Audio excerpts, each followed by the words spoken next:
হবে আমি নাম্বার দেওয়ার চেষ্টা করব। এইমাত্র কৃষকের ঘর থেকে কিনে নিয়ে আসছেন বিক্রি করার জন্য।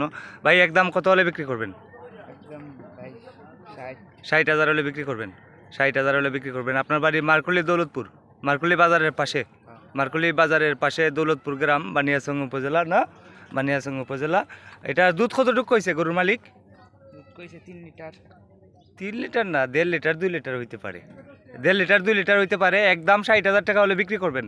একদম 60,000 টাকা হলে বিক্রি করবেন। আপনাদেরকে আমি নাম্বার দিয়ে দিচ্ছি। ভাই নাম্বারটা বলেন তো, মোবাইল নাম্বারটা। নাম্বার তো আমার মুখস্থ নয়, নাম্বারটা বার করুন। দর্শক, কৃষকের গরুর মালিকের নাম্বার দিয়ে দিচ্ছি। আপনাদের পছন্দ হলে নিতে পারবেন। একদম 60,000 টাকা। ভাই 1.5 থেকে 2 লিটার দুধ হবে নাকি? 1.5 থেকে 2 লিটার দুধ হবে। আপনার নাম্বারটা বলেন। 01618756588। আপনার নাম কি? নাম কি? নয়ন। আবার বলেন নাম্বারটা। 01618756588। মারকুলি দৌলতপুর আপনাদের বাড়ি, বাজারের পাশে। মারকুলি বাজারের পাশে, মারকুলি দৌলতপুর গ্রামে বাড়ি, বানিয়াচং উপজেলা। একদম 60,000 টাকা হলে নিতে পারবেন। 1.5 থেকে 2 লিটার দুধের গাবি। এইমাত্র কৃষকের ঘর থেকে কিনে নিয়ে আসছেন না? এইমাত্র কৃষকের ঘর থেকে কিনে নিয়ে আসছেন।